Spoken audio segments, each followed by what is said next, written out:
What about community leaders in general? When you think of community leaders, what pops in your mind? Helpful. Almost non-existent. Wow. Unseen. Woo-wee. Any others?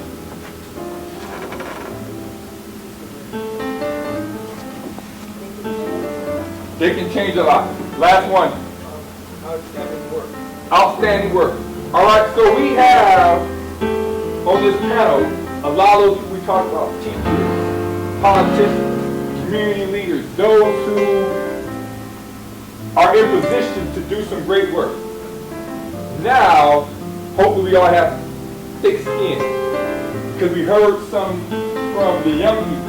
And I think it's important to hear from the young people first, because we can put on this youth symposium, and as the adults and the professionals, we can assume that we know what the young people need. I think sometimes we can know hear from them. What do you think about us?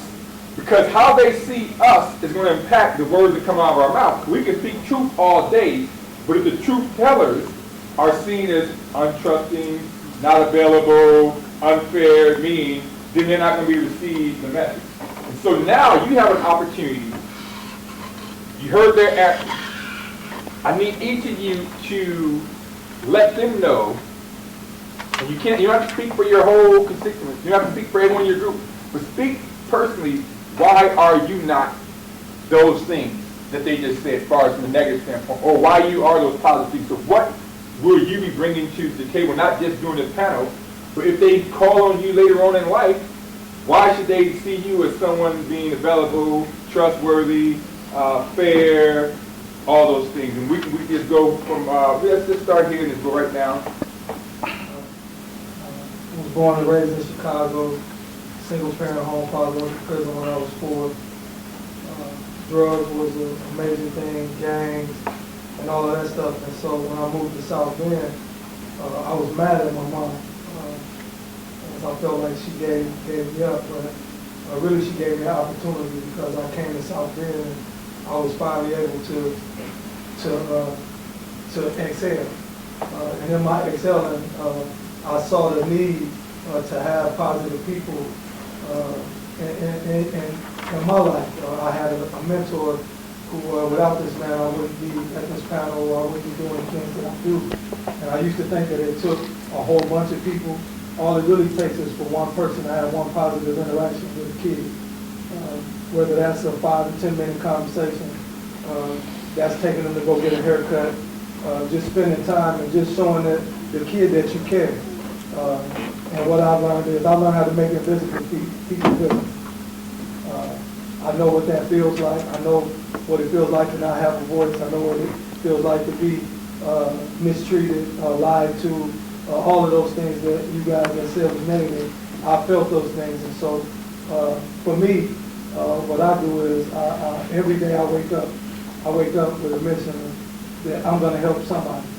I may not be able to help everybody, but I know I can help one person, whoever that person is, young female or man. And I strive to do that every day. That's my lifelong mission. That's my career choice, is to help them impart and try to impact people, let them know that what you go through and what you've done is not who you are. And so for those things that you want to do in life that you feel like are unattainable, align yourself up with a mentor or somebody positive in the community that you see. And I like that you said some people are unseen. You know, get with those people who are out here, who are making it known what they're doing. That you see them at the different events, that they're in your schools, that they're at your recreation centers. Those are the people, because those people, they're not doing it for the money. They're doing it because they got a passion and they got real love. I would just start off just by saying I apologize. I apologize on behalf of all the adults who let you down. I apologize on all the images that's been scandalized and people who have abused authority, because it sets up a platform or a foundation of mistrust. Myself personally, I just honestly believe that as adults, you know, it seems like adults should have some things to offer. If I can just keep it real. A lot of times what happens is, we're in the same boat as you were, but we didn't know how to trust. We just grew up, and a lot of us, we know how to hide it. We know how to pretend like everything is okay, but sometimes we don't know everything will be okay, and sometimes we don't even know how to feel some of the roles and issues that we do have. The goal I believe that we all should have as adults is to really educate ourselves, to increase our thinking. I honestly believe that as young people, you all can change the world. However, the catchphrase is, you need somebody that can help to lead you, okay? And we can't lead or take you to places that we haven't been ourselves. That's where we run into a brick wall, because we want to be successful, but nobody knows exactly how to get there. Or we do get there, we're barely there, and we don't know what to do. You know, so that's, I just want to start by saying that. Myself personally, people who look at me, I feel a lot of roles and I've done a lot of things. Really, I used to sound with the voice of one friend in the community. I guess since I went to city council, I become the voice of many. You know, I never asked for leadership in my life. My life was really rough, and I struggled as a young person. I struggled with depression. I struggled with being rejected. I struggled through poverty. It was not easy to be myself, and then I took a stand. I made it at a young age was my stand when I gave my life to Christ. And that became a very lonely stand because my family were believing the Christian values, or biblical values, and a lot of my friends were starting to sell drugs and have sex and do all these things. So I wrestled with isolation, and I'll tell you this, it's just the truth. Throughout high school, I mostly learned by myself. I would fill out my pad and I would draw. People would stand around watching me draw, or I'd fill out my Bible and read my Bible. And people even come to me unless they had a question or wanted prayer or something like that. That's just how it was. I didn't ask to be a pastor. I didn't ask to become a community leader. I didn't really, my Bible, I really didn't even ask, for city council. When you begin to make certain choices, you get to certain goals, responsibilities begin to come. There's a quote that says, too much given, much is required. And so for myself personally, what I can offer is transparency. And what I mean by that is I believe in empowerment. It's not just good enough for me to make it. Now there's too many people around me struggling. And I believe some people are living a defeated life and growing up in that, and there's hope at the end of the tunnel. So I feel like this, if the government can turn people out for their own things, you never know getting turned out. A lot of young ladies getting turned out. I believe that people that are more productive can turn you on. Not out, but turn you on to the right things. On to the right path of success. And it sounds good. Blah, blah, blah, blah, blah. We will not get up and sound real good, but at the end of the day, talk is cheap. We have to listen. Thank you. I really don't consider myself a pessimist, but this is probably going to sound very pessimistic. I don't actually discourage you from not being so trusting of every community leader that you encounter, every adult that you encounter. Amen. I would say that you should be developing those analytical, those critical thinking skills right now. Amen. It's like, look at the people around you who are bringing fruit of the work that they do. Amen. So, like the people on this panel, Professor Williams, sitting with me on the Rose Sorority Incorporated, it's like, engage a community leader. You have some people right here on this panel who are saying they want to be in leadership roles in your community, and even though you're young, you have issues that affect you. This community is going to be your future at one point in time, so, but don't only question your community leaders. Question the things that you see on television, the rap artists, the reality television stars. Ask yourself, if I did what Mymovies Leaks, God bless her, if I did that in South Bend, Indiana, would I make a lot of money doing that, or would I be paying attorney kind of a lot of money to come defend me for doing that? So I say, develop your intuition. Your intuition is that voice that's inside of you that's directly connected to God, that still small voice that when you get ready to do something that you know you don't have no business doing, it sort of speaks up and says, hey, don't do that. Learn to develop that voice at the young age of 11. Learn to question everything and think about it. What you see on TV, what you hear on the radio, and what the adults in their lives are telling you. Young ladies, if you're at school and you know that you're only 15 through the age of 18 and your teachers, your male teachers, or even your female teachers nowadays are flirting with you, question that. That's not okay. That's not proper. And that's not right. So I'm saying, I wouldn't discourage you from being distrusting. I would encourage you, though, to learn how to measure so that you can judge righteous judgment. Our group is Mama's Good Violence, and we started back in 2003. At the time, there was a rash of murders. Well, since then, there's been much more. But Bobby Woods is our president, and her son was murdered. And at that time, we decided that we wanted to do something, but we didn't know what to do. So we got a group of mothers together and come up with the name Mama's Good Violence, mainly because most of our African American boys call their mom mama and not mother. So that's how we come up with Mama's Against Violence. Our mission at the time was to have a support group for those mothers that had lost their children in violence. And since then, it's been like since 2003, we started doing many more things. We want to do even much more. And part of what we want to do is be able to help our young ones, to let them know that, when you hurt, if you murder somebody, one of your friends, more than likely their friend is a friend of somebody that you know. And so, it's like a trickling effect. You don't just hurt that person, you hurt that person's family, you hurt your family, because 9 times out of 10, this family knows somebody else. Stop being small and we can engage with our young men especially, but the girls also, because now you will begin to find so many girls that are always in fights and everything about something. So we try to be there. And there's not very many of us, so we can't say that we're real visible all the time, but we do have a meeting every month that we try to help to support the women that we need to. And most of our group is made up of mothers that have lost children or someone, a loved one.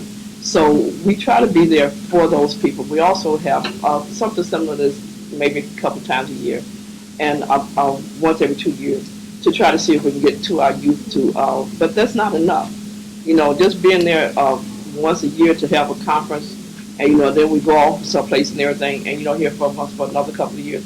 That's not enough. We need everybody to pull together. We need all the mothers. We need all the children. We need all the panelists here and everybody to get together, especially with our young people. And we can't start when they're 30 years old. We have to start from here to try to get to, I'm also in the schools. I'm actually a nurse, but I work as a community nurse. So I go into the schools and I see a lot of things that is so discouraging, not just on the students' parts, but even on the teachers' parts. And, so my question is, how do we fix this, And I guess sometimes we just overwhelmed and we don't know. But I think with the help of all of us, maybe we can at least help some people, some of the children. I wrote down a question because I knew I was going to forget. You said, why am I trustworthy?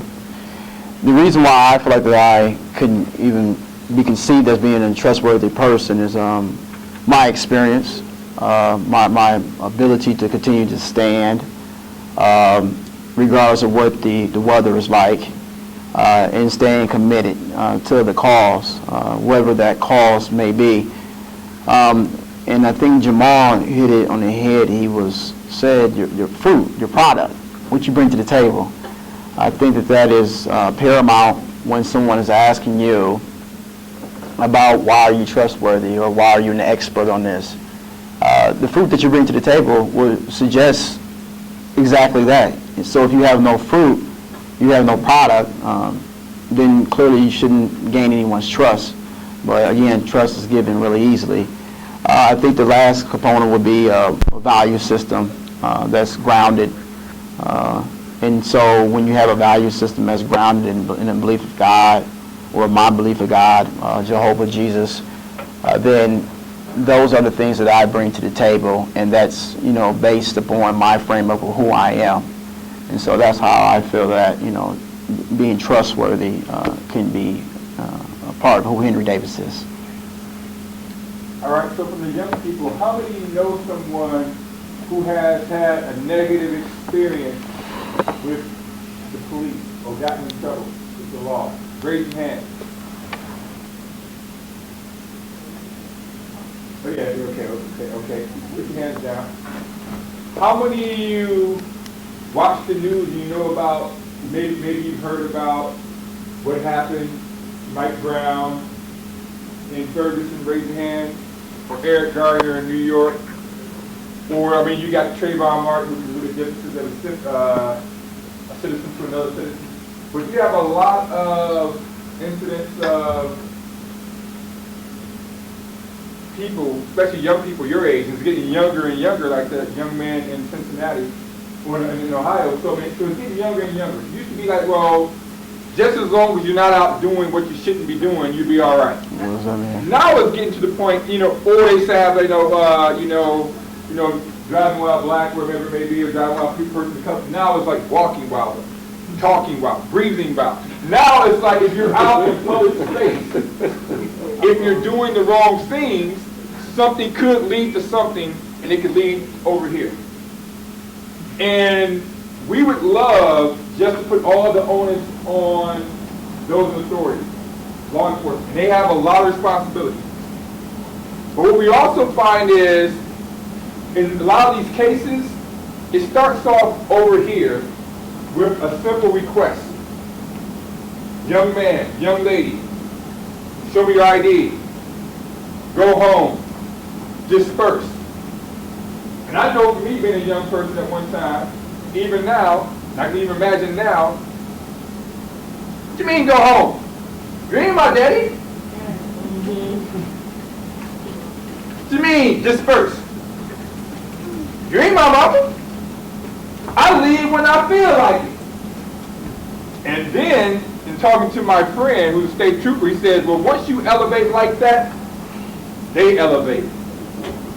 And then when they elevate, well, I'll make you go home. Oh, you know what, when you tell somebody young, make me, also now you elevate. And it keeps elevating. But here's the problem. Your elevation cannot compete with their elevation. First thing that our young black men and women need to do is find their voice. I had a lot of kids that were incarcerated because they didn't speak up for themselves and they weren't able to articulate that, well, although I may have on the same thing that guy that committed that crime had on, I wasn't there. And so finding your voice and being able to speak up for yourself is a key thing. And then being able to articulate. I learned that there's hood talk, then there's business talk, but then there's police talk. And you have to know how to talk to the police. I know you want to be tough and you want to try to, keep your image up, but like he just said, they can elevate higher than you.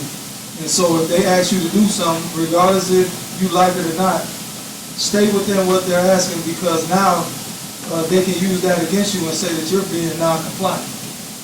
And once you're non-compliant, now they can put their hands on you. I asked you to do this, you chose to do that, now it went there. And that's when it gets out of control. So learn how to talk police talk and find your voice. What he's saying, I would say educate yourself. Know the function of the police. Why do they even exist? And when I believe when you can find out, and know that the purpose is that makes a difference. It's also good to know that the first police officers in America were slave catchers. It was all about protecting property, slave for property. Okay?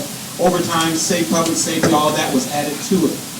And so you look as far as how do we connect, or how do we interact with law enforcement? You have to understand what side of the fence that we've always set on, particularly the African American race. We are so much of a threat that we had to be brought over here in chains. We're so much of a threat that we were humiliated, and we were degraded in our history. A lot of times were wiped away from us so that we couldn't go forward. And so there's a new tactic that's going out, and it's been out for a while. Like a lot of things that happen, whether it's Trayvon, whether it's what happened in Ferguson. A lot of things have been going on for a long time. Now we just have technology to reveal everything. So it's not like a lot of these cases are like super new, because it's been going on for a long time. My encouragement for you is to know the function of the police. That is not just about somebody trying to boss you around, but it's about serving the public. The officers, for example, that may be on a certain territory, should have a relationship with those who they're serving and protecting. But we don't see it like that. It's all the police coming in, let's get out of here. Versus being able to approach police officers. Also, if they get bossy sometimes, some police officers will. It really just depends on who you talk to. Some people are nice people, some people are mean. Some officers are nice, based on personality, some others are mean. So everybody can't be categorized in the same grouping. However, you want to know how to talk to the police officers. I'm a grown man. I can remember being on my sister-in-law's house, and they forced all the men to come out. I didn't see anywhere where they were, and we had to produce our IDs. Once they found out who I was, he told me to go to F in the house. I don't cuss.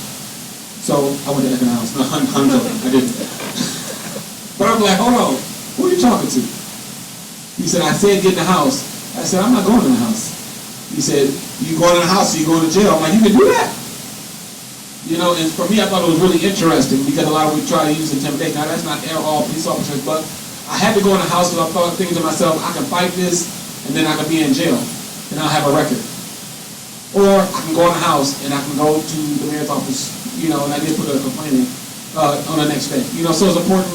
Sometimes you have to file directly even when you don't want to. But know the purpose of the police and know where it stands as it relates to your relationship with the police officers, because we're there to serve and protect you. I am going to discourage you from using your voice, though, if that interaction between that officer starts turning into what I would classify as an investigation. How do you know when it has transitioned from an investigation from just asking you regular identifying information? If they are asking you questions about where you've been, did you have on a hoodie when you were there, did you buy a pack of Skittles and all of that, we're not going to answer those questions, so we're not going to use our voice at that time. What we're going to say is, I am not comfortable answering these types of questions. Please call my parents so that they can call my lawyer.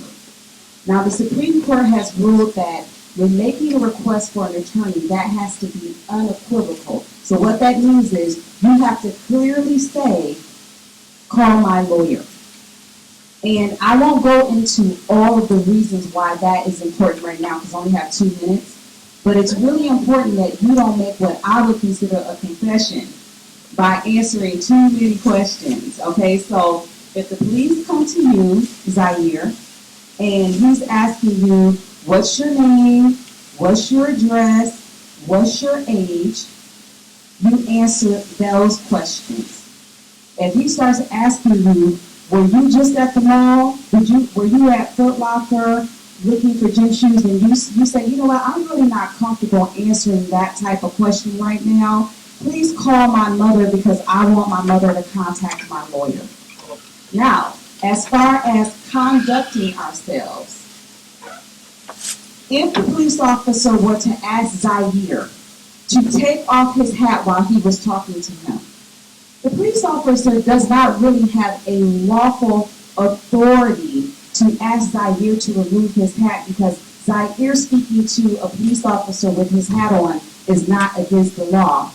But because we are currently living in a society that is shooting and killing young black people for unlawful purposes, I would rather Zaire go ahead and honor that request and remove his hat if that could potentially save his life. Now, what Zaire can do is, once that interaction has finished, he can go home and talk to his parents about what happened. His parents then can engage their local council person and their local mayor, because the mayor is responsible for appointing the chief of police. And the chief of police is responsible for the conduct and tone of his police department. And that is the more efficient way that Zaire would be able to complain and hopefully get some resolution in the process for that negative interaction. So what I want you to take away is, answer informational questions that the police might be asking you about your name, your address, and your age. But if you start getting questions that are asking you to talk about your whereabouts, whether you were with so-and-so, Nuck and JoJo, at that point, those questions are getting into an investigation, then we're not going to answer those. We're going to say, call my lawyer, or call my mother so my mother can call my lawyer. Make sure the word lawyer comes out of your mouth. Police officers, please understand this. They are human beings, too.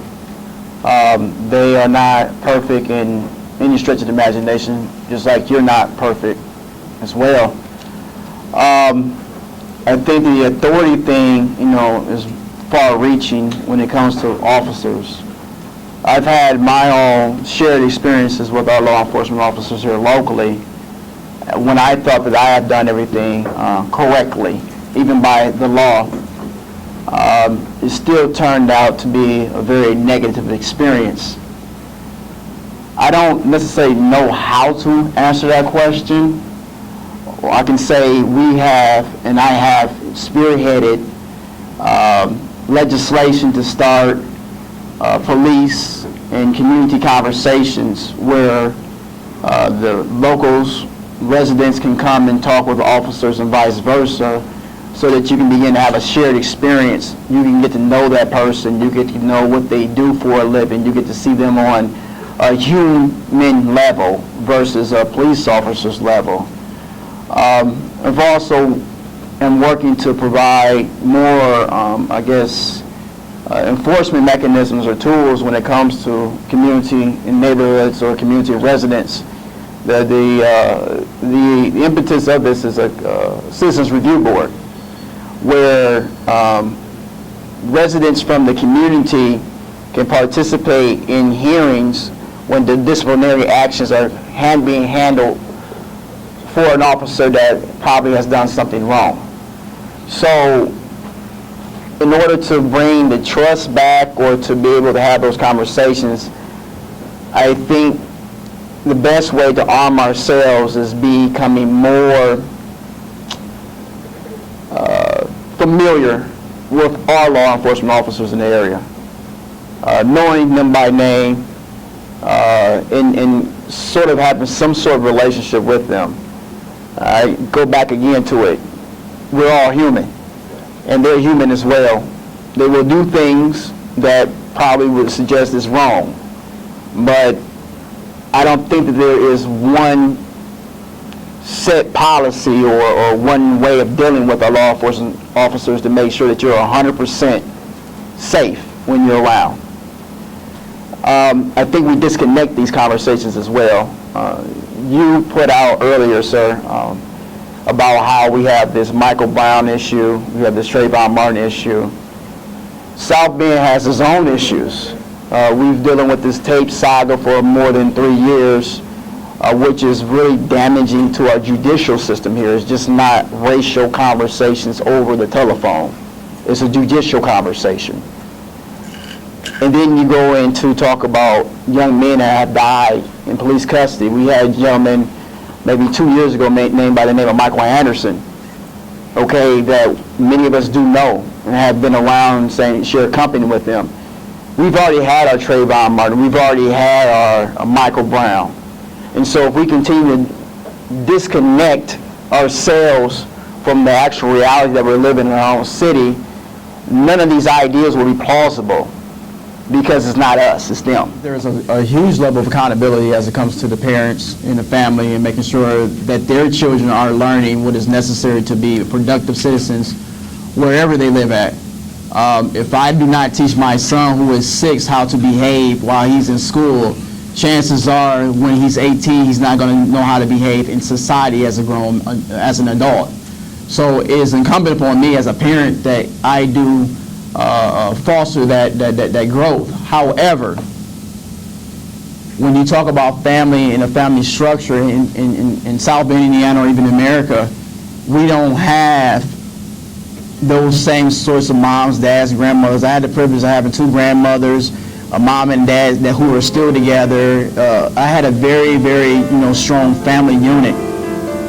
But I had a lot of friends that were going from house to house to house to house, not necessarily knowing who their father was or their mother was, or did know, but there was no level of engagement that served a level of responsibility, a standard for living. And so when you have those sorts of type of situations or a society that's like that, that talk becomes about the village then, and how do we educate the youth who do not have that family structure at home? Who does it? How is it done? How is it being messaged? And is it clear?